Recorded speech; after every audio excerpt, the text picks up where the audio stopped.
জয় গৌর, জয় নিতাই। আজ 19শে আশ্বিন 1432 ও 6ই অক্টোবর 2025 সোমবার, কোজাগরী লক্ষ্মী পূজা। এই কোজাগরী লক্ষ্মী পূজার দিনে আমি শ্রী চৈতন্য চরিতামৃত পাঠ করছি।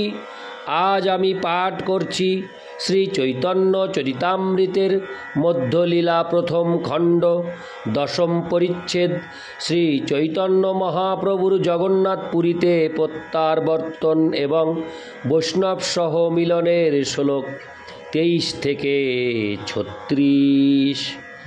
নারায়ণ হে নারায়ণ ভবভয় হরণম নারায়ণ।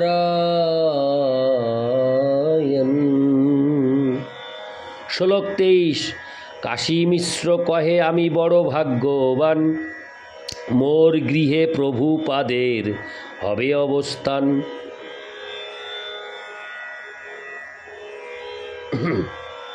শ্লোকার্থ।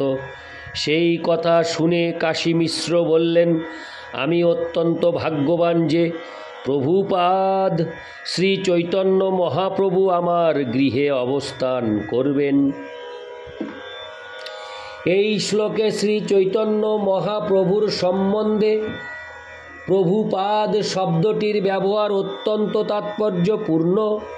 সেই সম্পর্কে শ্রীল ভক্তি সিদ্ধান্ত গোস্বামী প্রভুপাদ মন্তব্য করেছেন, শ্রী চৈতন্য মহাপ্রভু স্বয়ং ভগবান শ্রীকৃষ্ণ এবং তার সমস্ত অনুগত জনেরা তাকে প্রভুপাদ বলে অভিহিত করেন। অর্থাৎ তার শ্রীপাদ পদ্মে বহু প্রভু আশ্রয় গ্রহণ করেছেন। শুদ্ধ বৈষ্ণবকে প্রভু বলে সম্বোধন করা হয় এবং এই সম্বোধন করা একটি বিশেষ বৈষ্ণব আচার।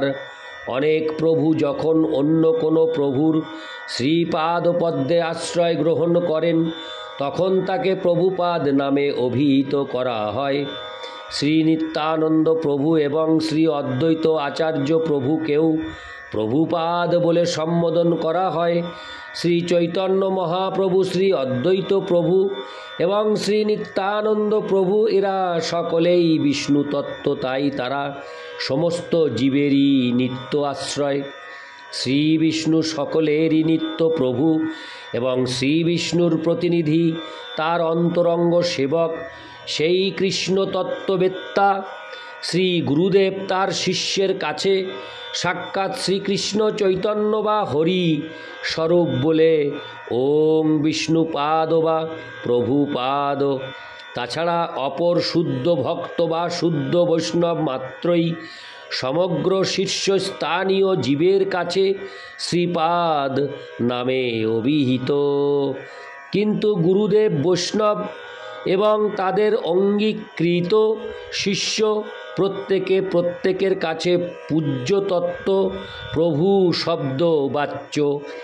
এই সৎ সিদ্ধান্তের প্রচুর ব্যবহার শ্রীমদ্ ভাগবত, শ্রী চৈতন্য চরিতামৃত, শ্রী চৈতন্য ভাগবত আদি গ্রন্থে ও শুদ্ধ ভক্ত সম্প্রদায়ে দৃষ্ট হয়। প্রাকৃত সহজিয়ারা বৈষ্ণব নামে অভিহিত হওয়ার যোগ্য নয়। তারা মনে করে যে জাত ও গোসাঙ্গীরা কেবল প্রভুপাদ পদবাচ্য। এই ধরনের মূর্খ সহজিয়ারা মুখে বৈষ্ণব দাসানুদাস প্রভৃতি শব্দের ব্যবহারের দ্বারা দৈন্যের ছলনা বা কপটতা করে, কিন্তু শুদ্ধ বৈষ্ণবকে তারা প্রভুপাদ বলে সম্বোধন করার বিরোধিতা করে। অর্থাৎ তারা যথার্থ প্রভুপাদ বা সদ্গুরুর প্রতি ঈর্ষাপরায়ণ। তারা সদ্গুরুকে একজন সাধারণ মানুষ বলে মনে করে অথবা সদ্গুরুতে জাতি বুদ্ধি করে। শিল ভক্তি সিদ্ধান্ত সরস্বতী ঠাকুর এই ধরনের সহজিয়াদের সবচাইতে দুর্ভাগ্য বলে বর্ণনা করেছেন। এখানে হরে কৃষ্ণ। কেননা তাদের এই অপরাধের ফলে তারা নরকগামী হয়। ইতি শ্লোক 23। শ্লোক 24। এই মতো পুরুষোত্তমবাসী যতজন প্রভুকে মিলিতে সবার উৎকণ্ঠিত মন। শ্লোকার্থ।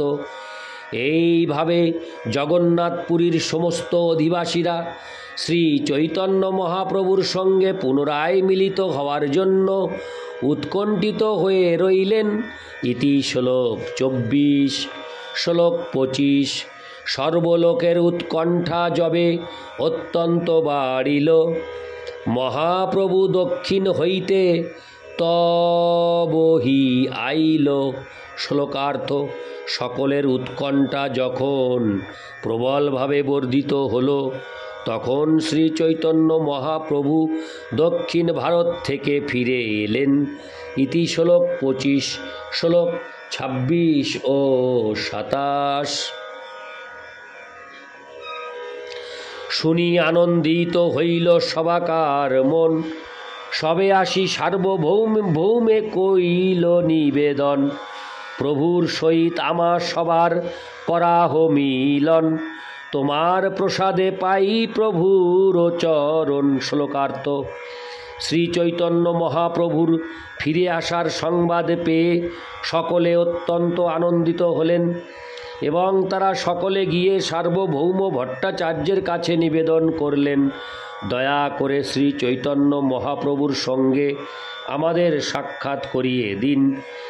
আপনার কৃপার প্রভাবেই কেবল তার চরণাশ্রয় লাভ করা যায়। ইতি শ্লোক 26 ও 27। শ্লোক 28। ভট্টাচার্য কহে কালী কাশী মিশ্রের ঘরে, প্রভু যাইবেন তাহা মিলাব সবারে। শ্লোকার্থ। সার্বভৌম ভট্টাচার্য তাদের বললেন, কাল শ্রী মহাপ্রভু কাশী মিশ্রের বাড়িতে যাবেন, সেখানে তার সঙ্গে আপনাদের সকলের সাক্ষাৎ করিয়ে দেব। ইতি শ্লোক 28। শ্লোক 29। আর দিন মহাপ্রভু ভট্টাচার্যের সঙ্গে জগন্নাথ দর্শন কইল মহারঙ্গে। শ্লোকার্থ।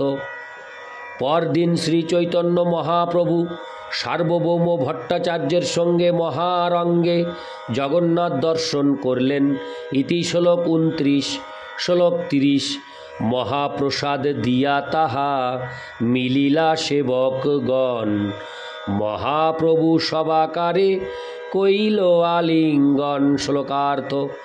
জগন্নাথ দেবের সমস্ত সেবকেরা জগন্নাথের মহাপ্রসাদ দিয়ে মহাপ্রভুর সঙ্গে মিলিত হলেন। শ্রী চৈতন্য মহাপ্রভু তখন তাদের সকলকে আলিঙ্গন করলেন। ইতি শ্লোক 30। শ্লোক 31 ও 32।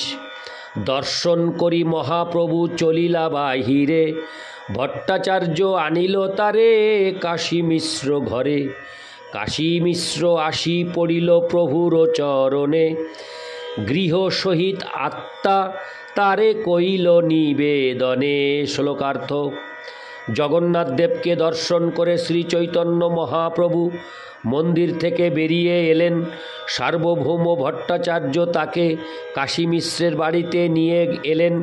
কাশী মিশ্র তখন শ্রী চৈতন্য মহাপ্রভুর শ্রীপাদ পদ্মে পতিত হয়ে তার গৃহসহ আত্মা তাকে নিবেদন করলেন। ইতি শ্লোক 31 থেকে 32। শ্লোক 33। প্রভু চতুর্ভুজ মূর্তি তারে দেখাইল, আত্মসাৎ করি তারে আলিঙ্গন কইল। শ্লোকার্থ। শ্রী চৈতন্য মহাপ্রভু তখন কাশী মিশ্রকে তার চতুর্ভুজ রূপ দেখালেন, তারপর আত্মসাৎ করে তিনি তাকে আলিঙ্গন করলেন। ইতি শ্লোক 33। শ্লোক 34। তবে মহাপ্রভু তাহা বসিলা আসনে, চৌদিকে বসিলা নিত্যানন্দাদি ভক্তগণে। শ্লোকার্থ। শ্রী চৈতন্য মহাপ্রভু সেখানে তার আসনে বসলেন এবং নিত্যানন্দ প্রভু প্রমুখ ভক্তরা তার চারপাশে বসলেন। ইতি শ্লোক 34। শ্লোক 35। সুখী হইলা দেখি প্রভু বাসার সংস্থান, যেই বাসায় হয় প্রভুর সর্বসমাধান। শ্লোকার্থ। যেখানে শ্রী চৈতন্য মহাপ্রভুর থাকার ব্যবস্থা করা হয়েছিল সেই স্থানটি দেখে শ্রী চৈতন্য মহাপ্রভু সুখী হলেন। সেখানে তার প্রয়োজনগুলির সমাধান হয়েছিল। ইতি শ্লোক 35। শ্লোক 36। সার্বভৌম কহে প্রভু যোগ্য তোমার বাসা, তুমি অঙ্গীকার করো কাশী মিশ্রের আশা। শ্লোকার্থ। সার্বভৌম ভট্টাচার্য তাকে তখন বললেন, প্রভু এই স্থানটি আপনার বাসের উপযোগী, আপনি দয়া করে এখানে থাকুন। সেটি কাশী মিশ্রের আশা। ইতি শ্লোক 36। নারায়ণ হে নারায়ণ, ভবভয় হরিণম নারায়ণ। জয় গৌর, জয় নিতাই।